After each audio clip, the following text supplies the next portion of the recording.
Praise the lord. ఈరోజు మీకోసం జీవం గల దేవుని మాట. మత్తయి సువార్త 5వ అధ్యాయము 5వ వచనము. సాత్వికులు ధన్యులు, వారు భూలోకమును స్వతంత్రించుకొందురు.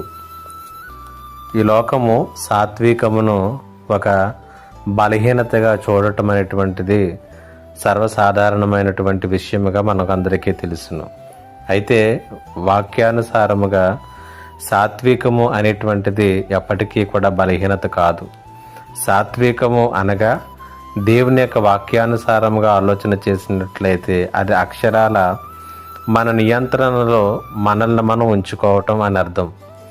మనకున్నటువంటి బలాన్ని, మనకున్నటువంటి భావోద్రేకాలన్నిటినీ కూడా ఎవరైతే నియంత్రణలో ఉంచుకోగలుగుతారో వారిని దేవుని యొక్క వాక్యము సాత్వికులుగా పిలుస్తూ ఉన్నది. మోషే ఈ భూమి మీద అందరికంటే కూడా మిక్కిలి సాత్వికుడిగా పేరుగాంచాడు.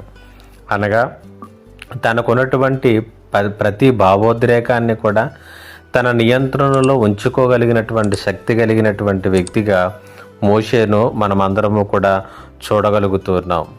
ఒక విషయాన్ని మనం ఎప్పుడు కూడా జ్ఞాపకం చేసుకోవాలి. దేవుడు మనలను ఎప్పుడు కూడా బలహీనులుగా ఉండాలని కోరుకోడు. మనం సాత్వికులముగా ఉండాలని ఆయన కోరుకుంటూ ఉన్నాడు.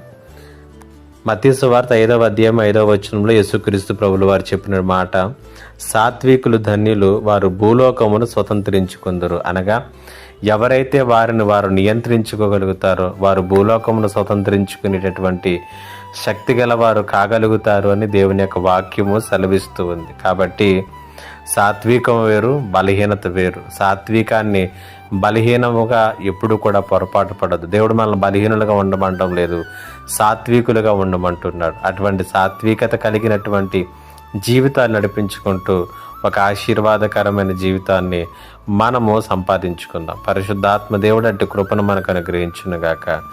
ఆమేన్. ప్రార్థన. మా దేవా, నీకు వందనాలు, స్తుతులు, స్తోత్రాలు.